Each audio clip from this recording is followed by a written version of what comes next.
ಲಕ್ಕಿಕಟ್ಟಿ ಶರಣಪ್ಪ ಮಾಳಪ್ಪ ಲಕ್ಕಿಕಟ್ಟಿ ಅವರು ಜೊತೆಯಲ್ಲಿ ಈ ನಾಟಕದ ನಿರ್ದೇಶಕರ ಹಾಗೂ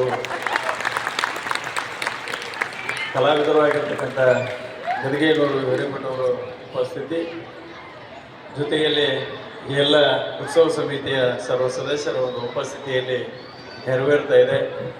ಉದ್ಘಾಟನೆಯ ನುಡಿಯನ್ನು ಉದ್ಘಾಟಕರು ಮಾತಾಡೋದಿಲ್ಲ, ಪೂಜರು ಒಂದು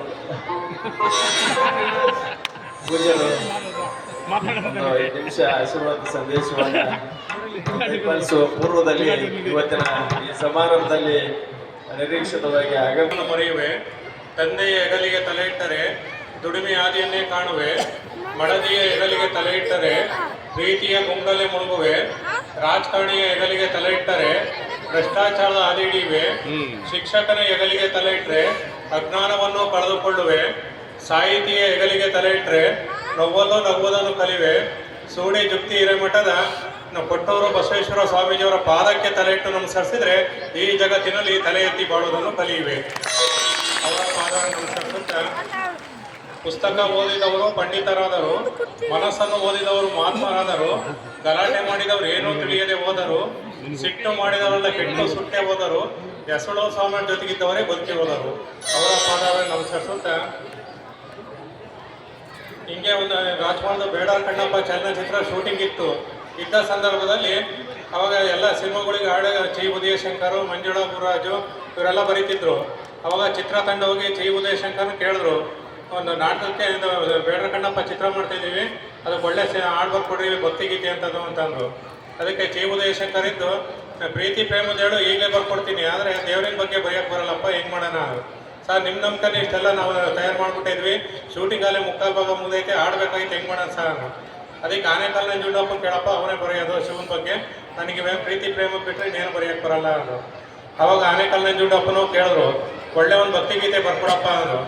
ಆನೆಕಲ್ ನಂಜುಂಡಪ್ಪ ಹೇಳಿದ್ರು, 3-4 ದಿವಸದಿಂದ ಯಾರು ಭಿಕ್ಷೆ ಕರೆದಿಲ್ಲ, ಒಟ್ಟಿಸ್ಕೊಂಡಿನಿ, ಅಯ್ಯಪ್ಪನ ಬಗ್ಗೆ ಏನು ಬರೆಯೋಣ ಅಂದರು. ಇಲ್ಲ, ಊಟನೂ ಕೊಡ್ತೀವಿ, ಖರ್ಚಿಗೆ ಕೊಡ್ತೀವಿ, ಅದ್ರ ಬಗ್ಗೆ ಒಂದು ಸಾಹಿತ್ಯ ಬರೀರಿ ಅಂದರು. ಆ ಒಟ್ಟಾಸ್ಮಿತ್ತಲ್ಲಿ ಅದನ್ನೇ ಹಾಡು ಮಾಡಿದರು. ಶಿವಪ್ಪ ಕಾಯೋ ತಂದೆ, 3 ಲೋಕ ಸ್ವಾಮಿ ದೇವ, ಹಸಿವೆಯನ್ನು ತಾಳಲಾರೆ ಕಾಪಾಡೆಯ ಅಂತ. ಆ ಹಾಡಿಗೆ ರಾಷ್ಟ್ರ ಪ್ರಶಸ್ತಿ ಬಂತು, ರಾಜ್ಯ ಪ್ರಶಸ್ತಿ ಬಂತು, ಎಲ್ಲರಿಗೂ ಸನ್ಮಾನ ಆಯಿತು. ಹಾಡು ಬಂದಂಥ ಸಾಹಿತಿ ಆನೆಕಲ್ ನಂಜುಂಡಪ್ಪನೇ ಕಾರ್ಯಕ್ರಮ ಕರಲಿಲ್ಲ. ಅವಾಗ ಎಲ್ಲ ಸ್ನೇಹಿತರೆಲ್ಲ ಇದ್ದು, ಬಾರ ಸ್ಟ್ರೈಕ್ ಮಾಡೋಣ, ಪ್ರತಿಭಟನೆ ಮಾಡೋಣ, ಮುಖ್ಯಮಂತ್ರಿ ಧಿಕ್ಕಾರ ಹೋಗ್ಯಾನ, ನಂಜುಂಡಪ್ಪನೇ ಕರೆದಿಲ್ಲ ಅಂದರು. ಅದಕ್ಕೆ ನಂಜುಂಡಪ್ಪ ಹೇಳಿದ್ರು, ಅವರೇನು ಸನ್ಮಾನ ಮಾಡ್ಬೇಕ, ಭಗವಂತ ಶಿವನೇನ ಈ ಸನ್ಮಾನ ಮಾಡಿದ್ದಾನೆ ಅಂದರು. ಅದ್ಯಾವಾಗ ಸನ್ಮಾನ ಮಾಡ್ದಪ್ಪ ಅಂತ ಸಾಹಿತಿ ಮಿತ್ರರೆಲ್ಲ ಕೇಳಿದಾಗ ನಂಜುಂಡಪ್ಪನ ಮಾತಾಡರು, ಇವತ್ತು ಕರ್ನಾಟಕದಲ್ಲಿ ಲಕ್ಷಾಂತರ ಭಿಕ್ಷುಕರು ನಾನು ಹಾಡೇಳಿ ಹೊಟ್ಟೆ ತುಂಬಿಸ್ಕೊತಾರೆ, ನನ್ನ ಸಾಹಿತಿ ಇನ್ನೊಬ್ಬರಿಗೆ ಅನ್ನ ಕೊಟ್ಟೈತಲ್ಲ, ಅದಕ್ಕಿಂತ ದೊಡ್ಡ ಪ್ರಶಸ್ತಿ ಯಾವ್ದು ಬೇಕಪ್ಪ ಅಂತಂದರು. ಅಂತ ಕಲಾವಿದರು ಇವತ್ತು ರೇವಣಸಿದ್ದೇಶ್ವರ ನಾಟಕದಲ್ಲೇ ಇದ್ದಾರೆ. ಅವಾಗ ನಾಟಕವನ್ನು ಬಾಳೆವನ್ನು ರಂಭಾಪುರಿ ಪೀಠದಲ್ಲಿ ನೋಡಿದ್ದೆ. ನೋಡಿದಾಗ ಅವರು ಅದರಿಂದ ಒಂದು ನೀತಿನ ತಿಳ್ಕೊಂಡು ಚುಕ್ಕಾನ ಬರ್ತಿದ್ದೆ. ಅವತ್ತು ತಲೆಯ ಕೂದಲಿಗೆ ಬಣ್ಣ ಹಚ್ಚಿದ್ರೆ ಅಲಂಕಾರ, ಮುಖಕ್ಕೆ ಬಣ್ಣ ಹಚ್ಚಿದ್ರೆ ನಾಟಕಕಾರ, ಕಾಗದಕ್ಕೆ ಬಣ್ಣ ಹಚ್ಚಿದ್ರೆ ಚಿತ್ರಕಾರ, ನಾಲ್ಗಿಗೆ ಬಣ್ಣ ಹಚ್ಚಿದ್ರೆ ಅವನೇ ಮೋಸ್ಕಾರ ಅಂತ ಗೊತ್ತಾಗುತ್ತೆ. ಈಗ ಹೇಳ್ಕತ್ತವ್ರೆ ಭಾಳಷ್ಟು ಇದ್ದಾವೆ. ಒಂದೇ ಒಂದು ಹಾಸ್ಯ ಹೇಳಿ ನಾನು ಮಾತು ಮುಗಿಸ್ತೀನಿ. ಕಾರ್ಯಕ್ರಮ ತಡೆವಾಗಿರೋದ್ರಿಂದ ಸಮಯ ಆಗಿರೋದ್ರಿಂದ ಒಂದು ಹಾಸ್ಯ ಹೇಳಿ ನಾನು ಮುಗಿಸ್ತೀನಿ. ಯಾರು ಹೆಚ್ಚು ನಗ್ತಾರೋ ಅವ್ರು ಭಾಳ ದಿವಸ ಬದುಕ್ತಾರೆ, ಯಾರು ನಗಲ್ಲ ಅವ್ರು ಹೇಳಕ್ಕೆ ಬರಲ್ಲ. ಯಾರು ನಗದಿಲ್ಲ ಅವ್ರು ಭಾಳ ಹೆಂಗಿರುತ್ತಂದ್ರೆ 10ಕ್ಕೆ ಸೂಪರು, 20ಕ್ಕೆ ಪವರು, 30ಕ್ಕೆ ಶುಗರು, 40ಕ್ಕೆ ಪ್ರೆಜರು, 50ಕ್ಕೆ ಡೇಂಜರು, 60ಕ್ಕೆ ಡಮಾರು. ಇವಾಗ ನಮ್ಮ ಜೀವನ ಹೆಂಗಾಯ್ತಂದ್ರೆ 10 ವರ್ಷಕ್ಕೆ 1ರಿಂದ 10 ತನಕ ಮಕ್ಕಳಾಟ, 11ರಿಂದ 20 ತನಕ ಹುಡುಗಾಟ, 21ರಿಂದ 30 ತನಕ ಪ್ರೇಮದಾಟ, 31ರಿಂದ 40 ತನಕ ಹಾರಾಟ, 41ರಿಂದ 50 ತನಕ ಹೋರಾಟ, 51ರಿಂದ 60 ತನಕ ಸೊಸೆ ಹೆಂಡತಿ ಮಕ್ಕಳು ಮೊಮ್ಮಕ್ಕಳ ಜೊತೆಗೆ ಗುದ್ದಾಟ ಬೈದಾಟ ಜಗಳಾಟ, 61ರಿಂದ 70 ತನಕ ಬೀಕಲಾಟ, 71ರಿಂದ 80 ತನಕ ನರಳಾಟ, 81ರಿಂದ 90 ತನಕ ಮುಳುಕಾಟ, 91ರಿಂದ 100 ತನಕ ಸ್ವರ್ಗ ವೈಕುಂಠ ನರಕದ ಕಡೆ ಓಟ, 100ಕ್ಕೆ ಪ್ರಪಂಚ ಬಿಟ್ಟು ಹೋಗ್ಬೇಕಾದ್ರೆ ಎಲ್ಲರಿಗೂ ಟಾಟ, ಬದುಕಿದ್ದಾಗ ಮನೆಗೊಂದು ಕೋಟ, ಸತ್ತಾಗ ಊರಾಗ ಒಂದು ತಿಥಿ ಊಟ. ಇಷ್ಟೇ ನಮ್ಮ ಜೀವನದ ಪಾಠ ಅಂತ ಆಗೈತೆ. ಒಂದು ಆಸೆ ಹೇಳಿ ನಾನು ಅನ್ಕೋಸ್ತೀನಿ. ಮನೆಯಲ್ಲಿ ಗಂಡ ಬಾಸ್ ಆಗಿರ್ಬೇಕು, ಹೆಂಡತಿ ಮೌಸ್ ಆಗಿರ್ಬೇಕು, ಹಂಗಿದ್ರೆ ಮನೆಯೇ ಬಿಗ್ ಬಾಸ್ ಆಗುತ್ತೆ. ಅದೇ ಹೆಂಡ್ತಿನೇ ಬಾಸ್ ಆಗಿದ್ದು ಗಂಡ ಮೌಸ್ ಆಗಿದ್ರೆ ಗಂಡ ಹೆಂಡತಿ ಪಕ್ಕದ ಮನೆ ನ್ಯೂಸ್ ಆಗಿರ್ತಾರೆ. ಹೆಂಗೆ ಚಟ ಮಾಡಬಾರ್ದು, ಗಂಡಸು ಚಟ ಕಲಿಬಾರ್ದು. ಗಂಡ ಹೆಂಡತಿ ಹಿಂಗೆ ಗೌರ್ಮೆಂಟ್ ಕೆಲಸದಾಗಿದ್ರು. ಒಂದಿನ ಹೆಂಡತಿ ಅಹಂಕಾರ ಬಂತು, ಆಫೀಸ್ನಾಗೂ ನಾನೇ ಕೆಲಸ ಮಾಡ್ಬೇಕು, ನಾನು ಮನೆಗೆ ಅಡುಗೆ ಮಾಡ್ಬೇಕಲ್ಲ, ಅವನಷ್ಟೇ ಸಂಬಳ ನಾನು ತಕ್ಕತ್ತೀನಿ, ನಾನೇ ಮನೆಗೆ ಕೂತ್ಕೊಂಡು ಆರಾಮಾಗಿರಲ್ಲ ಅಂದು. ಹೆಂಡ್ತಿ ಹೇಳಿದ್ರಿ, ನಾಳೆ ನಾನು ಅಡುಗೆನೇ ಮಾಡಲ್ ಕಣ್ರಿ. ಮತ್ತು ಊಟಕ್ಕೆ ಹೆಂಗೆ ಮಾಡೋಣ ಅಂದರು. ಇಂದಿರಾ ಕ್ಯಾಂಟೀನ್ ಐತಲ್ಲ, ನಮ್ಮ ಸಿದ್ದರಾಮಯ್ಯ ಮಾಡಿಸಿದ್ದು, 5 ರೂಪಾಯಿ ತಿಂಡಿ 10 ರೂಪಾಯಿ ಊಟ, ಅಲ್ಲೇ ಊಟ ಮಾಡು, ನಾನು ಅಲ್ಲೇ ಊಟ ಮಾಡ್ತೀನಿ ಅಂತ. ಅದು ಬಡವರಿ ಕಡೆ ಮಾಡಿರೋದು, ನಮ್ಮಂಥ ರೋಬರ್ ಕಡೆ. ಮತ್ತು ಹೆಂಗೆ ಮಾಡೋಣ, ನೀನೇ ಒಂದು ಐಡಿಯಾ ಕೊಡೆ ರೀ. ಒಂದು ಕೆಲಸ ಮಾಡಕ್ಕಣ್ರಿ, ಇವತ್ತು ಅಡುಗೆ ಮಾಡೋ ಡ್ಯೂಟಿ ನಂದು, ಮುಸ್ರೆ ತಿಕ್ಕ ಡ್ಯೂಟಿ ನಿಂದು. ನಾಳೆ ಅಡುಗೆ ಮಾಡೋ ಡ್ಯೂಟಿ ನಂದು, ಮುಸ್ರೆ ತಿಕ್ಕ ಡ್ಯೂಟಿ ನಿಂದು. ಹಿಂಗೆ ಇಬ್ಬರು ಸೇರಿ ಮಾಡ್ಕೊಂಡಿರಕಣ್ರಿ ಅಂತ ಮಾಡ್ಕೊಂಡಿದ್ರು. ರಾತ್ರಿ 10 ಗಂಟೆಗೆ ಗಂಟ ಬಂದ, ಏನು ಮಾಡಿದ್ರು ಉಣ್ಣಕ್ಕೆ ಕೊಡೆ ರೀ, ನಾನು ಇವತ್ತು ಅಡುಗೆನೇ ಮಾಡಿಲ್ಲ ಕಣ್ರಿ ಅಯ್ಯೋ ಮರಗಿತ್ತಿ, ನಿಂದೆ ಕಡೆ ಅಡುಗೆ ಮಾಡೋ ಡ್ಯೂಟಿ ಯಾಕೆ ಮಾಡಿಲ್ಲ? ಹೌದಪ್ಪ ದೊಡ್ಡ ಮನುಷ್ಯ, ಅಡುಗೆ ಮಾಡೋ ಡ್ಯೂಟಿ ನಂದೆ, ಮುಸ್ರೆ ತಿಕ್ಕ ಡ್ಯೂಟಿ ನಿಂದಲ್ಲ. ಬೆಳಗ್ಗೆ ನಾಷ್ಟ ಮಾಡಿ ಎಲ್ಲ ಬಿಟ್ಟು ಹೋಗಿದ್ದಿ, ಅನ್ನ ಮಾಡೋಕ್ಕೂ ಪಾತ್ರ ಇಲ್ಲ, ಸಾರು ಮಾಡೋಕ್ಕೂ ಪಾತ್ರ ಇಲ್ಲ, ಅದಕ್ಕೆ ನಾವು ಮಾಡಿಲ್ಲ. ಸ್ವಲ್ಪ ತೊಳ್ಕೊಂಡು ಮಾಡ್ಬೇಕಾಯ್ತು ಕಣೆ. ಇಲ್ಲಪ್ಪ, ಕಂಡೀಷನು ಮುಸ್ರೆ ತಿಕ್ಕಬೇಕು, ಅಡುಗೆ ಮಾಡೋರು ಅಡುಗೆ ಮಾಡ್ಬೇಕು, ಅದಕ್ಕೆ ನಾವು ಮಾಡಲಿಲ್ಲ. ಆತೆ ಮರಗಿದ್ದಿ, ಒಂದಿವ್ಸ ಸುಪಾಸ್ ಮನ್ಕೆ ಸಾಯಲ್ಲ ಮನ್ಕೆನಣ್ಣ. ಒಂದು ಕಂಡೀಷನ್ನು, ಬೆಳಗ್ಗೆ ಎದ್ದ ತಕ್ಷಣ ಫಸ್ಟ್ ಯಾರು ಮಾತಾಡ್ತಾರ ಅವರೇ ಮುಸ್ರೆ ತಿಕ್ಬೇಕಂತ ತೀರ್ಮಾನ ಆಯ್ತು. ಬೆಳಗ್ಗೆ 6 ಗಂಟೆಗೆ ಆನ್ಲೈನ್ ಬಂದಾನೆ, ಕದ ಬಡಿತಾನೆ, ಹಣ ಆತ ಕಡೆ ಅಂತಾರೆ, ಅನ್ನಂಗಿಲ್ಲ ಅನ್ನಂಗಿಲ್ಲ, ಯಾಕಂದ್ರೆ ಮಾತಾಡಿದ್ರೆ ಮುಸ್ರೆ ತಿಕ್ಬೇಕಾಗತ್ತೆ. ಇವಳೆದ್ದು ಹೋಗ್ಲಿ ಅಂತ ಅವನು, ಇವಳೇ ಹೋಗ್ಲಿ ಅಂತ ಇವನು, ಸತ್ತ ಹೆಣ ಮನ್ಕೊಂಡಾರೆ. 8 ಗಂಟೆ ಪೇಪರ್ ನಂದು ಬಂದಾನೆ, ಅವನು ಕದ ಬಡಿತಾನೆ, ಹಣ ಪೇಪರ್ ತಗೊಂಡು ಅಂತಾರೆ, ಅನ್ನಂಗಿಲ್ಲ ಅನ್ನಂಗಿಲ್ಲ, ಯಾಕಂದ್ರೆ ಮಾತಾಡಿದ್ರೆ ಮುಸ್ರೆ ತಿಕ್ಬೇಕಾಗತ್ತೆ. 10 ಗಂಟೆ ಯಾರು ಎದ್ದಿಲ್ಲ, ಅಕ್ಕಪಕ್ಕದ ಮನೆಯವರೆಲ್ಲ ಗಂಡ ಹೆಂಡತಿ ರಾತ್ರಿ ಮಾತಾಡ್ಸಿದ್ ನೋಡಿವಿ, ಒಳಗೆ ಹೋಗಿದ್ದು ನೋಡಿವಿ, ಯಾಕೆ ಎದ್ದಿಲ್ಲ ಅಂತ ಕಿಟಕಿ ಬಂದು ನೋಡ್ತಾರೆ, ಮನ್ಕೆಂದಿರೋದು ಕಾಣಿಸ್ತೈತೆ, ಕದ ಬಡಿತಾರೆ, ಹಣ ಎದ್ದಾಡೋಣ 10 ಗಂಟೆ ಆಗೈತೆ ಅಂತಾರೆ, ಅನ್ನಂಗಿಲ್ಲ ಅನ್ನಂಗಿಲ್ಲ, ಯಾಕಂದ್ರೆ ಮಾತಾಡಿದ್ರೆ ಮುಸ್ರೆ ತಿಕ್ಬೇಕಾಗತ್ತೆ. ಕೊನೆಗೆ ಗಂಟೆರೆಲ್ಲ ಓಣರೆಲ್ಲ ಸೇರಿ ಗಂಡ ಹೆಂಡತಿ ವಿಷ ಕೊಡ್ಸೋತ ಬರಲ್ಲ, ಇಷ್ಟೆಲ್ಲ ಹೊಡೆದು ಕದ ತೆಗಿತಿಲ್ಲ ಅಂದು ಸೈಡ್ಗಳು ತಂದು ಎತ್ತಾದ ಕರ ಮುಗಿತಿದ್ದಾರೆ. ಅವಾಗ ಎದ್ದು ಬಗ್ಗೆ ಎದ್ದು ಬರಂಗಿಲ್ಲ, ಯಾಕಂದ್ರೆ ಮಾತಾಡಿದ್ರೆ ಮುಸ್ರೆ ತಿಕ್ಬೇಕಾಗತ್ತೆ. ಕೊನೆಗೆ ಓಣರೆಲ್ಲ ಕದ ಮುಡ್ಕೊಂಡು ಒಳಗೆ ಬಂದ್ರು, ಮೈಮೇಲೆ ಬಿದ್ದು ಹೇಳ್ತಾರೆ, ಅಯ್ಯೋ ಎಂಥ ಕೆಲಸ ಮಾಡ್ಕೊಂಡೆ, ನಿನ್ನಿಂದ ಮಾಡ್ತಾದ್ರ ಸಿಕ್ಕಿದ್ದಲ್ಲೇ ಅಂತ. ಅವಾಗ ನಾವು ಸತ್ತಿಲ್ಲ ಅಂತ ಎದ್ದಾಡಂಗಿಲ್ಲ, ಯಾಕಂದ್ರೆ ಮಾತಾಡಿದ್ರೆ ಮುಸ್ರೆ ತಿಕ್ಬೇಕಾಗತ್ತೆ. ಅಪ್ಪ ಅಮ್ಮ ಫೋನ್ ಮಾಡ್ರು, ಗಂಡ ಹೆಂಡತಿ ವಿಷ ಕೊಡ್ದಾಗ ಬರ್ರಿ ಅಂತ. ಅವ್ರ ಅಪ್ಪ ಅಮ್ಮ ಬಂದರು, ಅವ್ರ ಅಮ್ಮ ಮೈಮೇಲೆ ಬಿದ್ದು ಹೇಳ್ತಾಳೆ, ಅಯ್ಯೋ ಎಂಥ ಕೆಲಸ ಮಾಡ್ಕೊಂಡೆ, ಮೊನ್ನೇನು ಊರಿಗೆ ಬಂದಿದ್ದಲ್ಲೇ ಅಂತ. ಅವಾಗ ನಾನು ಸತ್ತಿಲ್ಲಮ್ಮ ಅಂತ ಎದ್ದಾಡಂಗಿಲ್ಲ, ಯಾಕಂದ್ರೆ ಮಾತಾಡಿದ್ರೆ ಮುಸ್ರೆ ತಿಕ್ಬೇಕಾಗತ್ತೆ. ಬರೀ ಮಣ್ಣು ಮಾಡೋಕ್ಕೆಲ್ಲ ರೆಡಿ ಮಾಡ್ತಾರೆ, ಊದಿನ ಕಡ್ಡಿ ಬಿಡ್ತಾರೆ, ಕಾಯಿ ಹೊಡಿತಾರೆ, ಅವಾಗ ಎದ್ದು ಕುತ್ಕೋಬೇಕ ಎದ್ದಳಂಗಿಲ್ಲ, ಯಾಕಂದ್ರೆ ಮಾತಾಡಿದ್ರೆ ಮುಸ್ರೆ ತಿಕ್ಬೇಕಾಗತ್ತೆ. ಸೀದಾ ಮಶಾಣ ಕರ್ಕೊಂಡು ಹೋದ್ರು, ಗಂಡನ ಒಂದ್ ಕಡೆ ಹೆಂಡತಿನ ಒಂದ್ ಕಡೆ ಚಟ್ಟಮೆ ಮಾಡಿಸಿದ್ರು. ಮೊದಲು ಯಾರಿಗೆ ಬೆಂಕಿ ಹಚ್ಚನ, ಅದಕ್ಕೆ ದೊಡ್ಡವರೆಲ್ಲ ಮುತ್ತೈದೆ ಸಾವಿರ ಮುಖ್ಯ, ಮುಂಚೆ ಹುಡುಗಿ ಬೆಂಕಿ ಹಚ್ಚಿರಪ್ಪ ಆತಂತ ಸೀಮೆಡು ಬೆಂಕಿ ಹಚ್ಚಿರು. ಕೆಳಗಿಂದ ಉರಿ ಶುರುವಾತು, ಬಿಸಿ ತಡೆಲಾರ್ದು ಅಯ್ಯೋ ಬೆಂಕಿ ಅಂತ ಎತ್ಕೂತಂದು ಗಂಡ ಮಲಗಿದ್ನಲ್ಲ ಅವನು ಎತ್ಕೂತಾನ, ನೀನೇ ಮುಸ್ರೆ ತಿಕ್ಬೇಕಾಳೆ.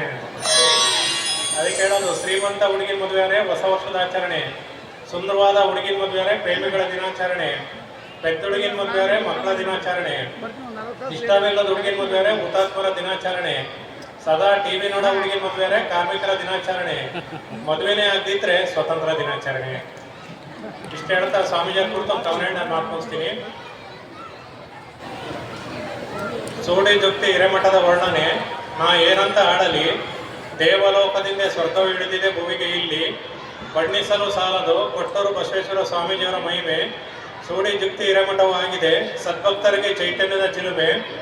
ಕೊಟ್ಟೂರು ಬಸವೇಶ್ವರ ಸ್ವಾಮೀಜಿಯವರು ಧರಿಸಿರುವ ಹಣೆಯಲ್ಲಿ 3 ಬೊಟ್ಟು ವಿಭೂತಿ, ಇವರು ಮಾತನಾಡಿದರೆ ಅದುವೇ ದಿವ್ಯ ಜ್ಞಾನ ಜ್ಯೋತಿ, ಬಾಯಿಂದ ಬಂದ ಮಾತು ವೇದ ವಾಕ್ಯ, ನುಡಿದದ್ದು ನಡೆಯಲೇಬೇಕು ನಿತ್ಯ ಸತ್ಯ, ಭಕ್ತರ ಮನದೊಳಗಿನ ಮಾತು ಇವರಿಗೆ ತಾಗೊತ್ತು, ಒಣಜಂಬ ಒಣದಿಮಾತು ನಡೆಯದಿಲ್ಲಿ ಯಾವತ್ತು, ಭಯ ಭಕ್ತಿಯಿಂದ ಬಂದವರ ಪಾಲಿಸುವ ಕರುಣೆ, ತಪ್ಪು ತಿದ್ದಿ ಬುದ್ಧಿ ಹೇಳಿ ಉತ್ತರಿಸುವಂಥ ಕರುಣೆ, ಯಾರೇನು ಹೊಗಳಿದರೇನೋ ತೆಗಳಿದರೇನೋ ಭಕ್ತರೇ ಹೇಳಿಗೆ ಇವರ ಮುಖ್ಯ ಗುರಿಯು, ಇವರು ಆಗಿರುವರು ನಾಡಿನ ತುಂಬೆಲ್ಲ ಸದ್ಭಕ್ತರ ಸಂಪಾದಿಸುವ ಸಂಪಾದಕರು, ಹೆಚ್ಚಿಗೆ ಏನಳಲಿ ಇವರು ಮಾತನಾಡುವ ದೇವರು, ಜಗದಾದಿ ರೇಣುಕಾದಿ ಪಂಚಾಚಾರ್ಯರನ್ನು ನೆನೆದು ನಿಮ್ಮ ಪಾದದಲ್ಲಿ ಅರ್ಪಿಸಿವೆ ನನ್ನ ಈ ಕವನದ ಬಳ್ಳಿ ಬೆಳೆದು ಫಲ ಬಿಡುವ ಕರದಲ್ಲಿ ಆಶೀರ್ವದಿಸಿರಿ ತಮ್ಮ ಆಶೀರ್ವಚನದಲ್ಲಿ.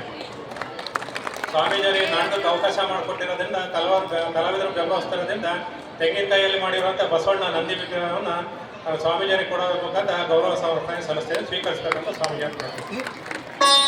ಶ್ರೀಮಠದ ಒಂದು ಈ ಕಾರ್ಯಕ್ರಮದಲ್ಲಿ ಅಭಿಮಾನದಿಂದ ಪಾಲ್ಗೊಳ್ಳುವುದರ ಮೂಲಕ ತಮ್ಮದೇ ಆಗಿರ್ತಕ್ಕಂಥ ಸಾಹಿತ್ಯದ ನುಡಿ ಸೇವೆಯನ್ನು ಕೈದಿರ್ತಕ್ಕಂತಹ ಆ ಮಹನೀಯರ ಇವತ್ತಿನ ದಿವಸ ಆಗಮಿಸಿರ್ತಕ್ಕಂಥ ಪಿ ಜಗನ್ನಾಥ್ ಅವರು, ಆಯುಷ ಸಾಹಿತಿಗಳು ಮತ್ತು ಆಶಯ ಕವಿಗಳು, ಚಿತ್ರದುರ್ಗದ ಮಾನ್ಯರು ಇವತ್ತಿನ ದಿವಸ ಆಗಮಿಸಿ ತಮ್ಮ ನುಡಿ ನೈವೇದ್ಯವನ್ನು ಶ್ರೀ ಗುರುವಿಗೆ ಸಮರ್ಪಣೆ ಮಾಡಿದ್ದಾರೆ. ಅವರ ಕಲೆ ನಾಡಿನ ತುಂಬೆಯಿಂದ ಬೆಳಗಲಿ ಅನ್ನುವಂತಹ ಸದಾಶಯದ ನುಡಿಗಳನ್ನು ನೀಡುವ ಮೂಲಕ ಈ ಕಾರ್ಯಕ್ರಮ ಇನ್ನೂ ನಾಟಕ ಪ್ರದರ್ಶನಗೊಳ್ಳಲಿದೆ.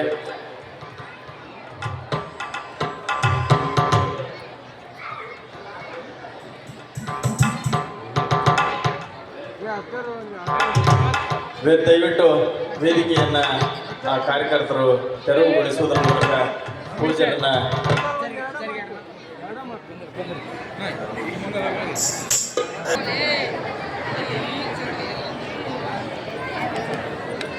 ಯದ್ಭಾಷಾ ಭಾಸತೆ ವಿಶ್ವಂ ಯತ್ಸುಖೇನ ನಮೋದತೆ ನಮಸ್ತಸ್ಮೈ ಗುಣಾತೀತ ವಿಭವಾಯ ಪರಾತ್ಮನೆ. ಪ್ರಾರಂಭದಲ್ಲಿ ಆದಿ ಜಗದ್ಗುರು ರೇಣುಕಾದಿ ಪಂಚಾಚಾರ್ಯರನ್ನು ಋಣ್ಮಂದಿರದಲ್ಲಿ ಧ್ಯಾನಿಸಿಕೊಂಡು ಲಿಂಗೈಕ್ಯ ಕೊಟ್ಟೂರು ಬಸವೇಶ್ವರ ಶಿವಾಚಾರ್ಯರನ್ನು, ಲಿಂಗೈಕ್ಯ ಉಮಾಪತಿ ಶಿವಾಚಾರ್ಯರನ್ನು ಭಕ್ತಿಯಿಂದ ಪ್ರಾರ್ಥನೆಯನ್ನು ಮಾಡಿಕೊಂಡು ಮಾನವ ಧರ್ಮ ಮಂಟಪದ ವೇದಿಕೆಯಲ್ಲಿ ಇಂದಿನ ಸಂಜೆಯ ಈ ಸಮಾರಂಭ ಶ್ರೀ ಜಗದ್ಗುರು ರೇವಣಸಿದ್ಧರ ಮಹಾತ್ಮೆ ಅನ್ನುವಂಥ ನಾಟಕ. ಈ ನಾಟಕವನ್ನು ಪ್ರದರ್ಶನ ಮಾಡುವಂಥವರು ಗಜಗಯ್ಯ ವಿ ಹಿರೇಮಠ ಅನ್ನುವಂಥ ಅವರ ಬಳಗದವರೆಲ್ಲ ಸೇರಿ ಈ ನಾಟಕವನ್ನು ಇಂದು ಪ್ರದರ್ಶನ ಮಾಡ್ತಾ ಇದ್ದಾರೆ. ಈ ನಾಟಕದ ಉದ್ಘಾಟನೆಯನ್ನು ನಮ್ಮೂರಿನ ಒಬ್ಬ ಶ್ರೇಷ್ಠರಾಗಿರುವಂಥ ರೈತರು ಶರಣಪ್ಪ ಲಕ್ಕಲಕಟ್ಟಿಯವರು ಈ ನಾಟಕವನ್ನು ಈಗಾಗಲೇ ಉದ್ಘಾಟನೆಯನ್ನು ಮಾಡಿದ್ದಾರೆ. ವೇದಿಕೆ ಮೇಲೆ ನಮ್ಮ ಯಸೂರಿನ ಪೂಜ್ಯರು ಸಹ ಪಾಲ್ಗೊಂಡಿದ್ದಾರೆ. ವಿರೂಪಾಕ್ಷಪ್ಪ ಕರಿಹೊಳಿಯವರು ಮತ್ತು ರುದ್ರಪ್ಪ ಮಾರಂಬಸರಿಯವರು ಈಗ ತಾನೇ ನಿಮಗೆ ಚುಟುಕು ಹಾಸ್ಯವನ್ನು ನೀಡಿದ ಜಗನ್ನಾಥರವರು ತಮ್ಮ ಸೇವೆಯನ್ನು ಮಾಡಿದ್ದಾರೆ. ಇವತ್ತು ನಾವು ನೀವೆಲ್ಲ ನೋಡುವಂಥ ಈ ನಾಟಕ ಸಾಮಾಜಿಕ ನಾಟಕ ಅಲ್ಲ, ಇದು ಧಾರ್ಮಿಕ ನಾಟಕ. ಬಹಳ ಶ್ರೇಷ್ಠವಾದ ಮನುಕುಲವನ್ನು ಉದ್ಧಾರ ಮಾಡಿದ ಪುಣ್ಯಾತ್ಮರು, ನಮ್ಮ ಧರ್ಮ ಮತ್ತು ನಮ್ಮ ಸಮಾಜವನ್ನು ಹುಟ್ಟು ಹಾಕಿದ ಬೆಳೆಸಿದ ಕೀರ್ತಿಗೆ ಭಾಜನರಾದ ಶ್ರೀ ಜಗದ್ಗುರು ರೇಣುಕಾಚಾರ್ಯರ ಪರಂಪರೆಯ ಶ್ರೀ ಜಗದ್ಗುರು ರೇವಣಸಿದ್ಧರ ಮಹಾತ್ಮೆ ಅನ್ನುವಂಥದ್ದು ಭಾಳ ಅದ್ಭುತವಾಗಿ ಮೂಡಿಬಂದಿದೆ. ಈ ನಾಟಕವನ್ನು ಬರೆದವರು ಬೇರೆ ಯಾರೂ ಅಲ್ಲ, ಈ ನಾಟಕದ ಸೂತ್ರಧಾರಿಯಾಗಿರುವಂಥ ಜಿ.ವಿ. ಗದಿಗೇರವರು ಹಿರೇಮಠರವರು ಈ ನಾಟಕವನ್ನು ಬರೆದಿದ್ದಾರೆ. ಸುಮಾರು 10-12 ವರ್ಷಗಳ ಹಿಂದೆ ಹುಬ್ಬಳ್ಳಿ ಮಹಾನಗರದಲ್ಲಿ ನಾಟಕವನ್ನು ಅವರು ಪ್ರದರ್ಶನ ಮಾಡಿದರು. ಆ ಪ್ರದರ್ಶನದ ಉದ್ಘಾಟನೆ ಸಮಾರಂಭದಲ್ಲಿ ರಂಭಾಪುರಿ ಜಗದ್ಗುರು ಆಗಮಿಸಿದಾಗ ನಾವು ಸಹ ಹೋಗಿದ್ವಿ. ಅಂದು ನಾವೇ ಹೇಳಿದ್ವಿ, ನಮ್ಮೂರೊಳಗನೂ ಸಹ ಈ ನಾಟಕವನ್ನು ನೀವು ಪ್ರದರ್ಶನ ಮಾಡಬೇಕು ಅಂತ ಹೇಳಿದ್ವಿ. ನಾವು ಸುಮಾರು 10 ವರ್ಷ ಅವ್ರನ್ನ ಈ ನಾಟಕ ಆಡಲಿಕ್ಕೆ ಕರೆಸ್ಕೊಳ್ಳೋಕ್ಕೆ ನಮ್ಮಿಂದ ಸಾಧ್ಯ ಆಗಲಿಲ್ಲ. ಆದರೆ ಇವತ್ತು ಅದು ಕೂಡಿ ಬಂದಿದೆ ಅಂದರೆ ಅದೆಲ್ಲ ಶ್ರೀ ಜಗದ್ಗುರು ರೇಣುಕರ ಕೃಪಾಶೀರ್ವಾದ ಅಂತ ಬಯಸ್ತಾ ತಾವೆಲ್ಲ ಈ ನಾಟಕವನ್ನು ನೋಡಿ ಜಗದ್ಗುರುಗಳವರ ನವಲೀಲೆಗಳು 9 ಲೀಲೆಗಳನ್ನು ನಾವು ಏನಾಗ ಹೊಸ ರಥ ಮಾಡಿಸಿದ್ದೇವೆ. ಆ ರಥದಲ್ಲಿ 9 ಲೀಲೆಗಳನ್ನು ಕೆತ್ತಲಾಗಿದೆ.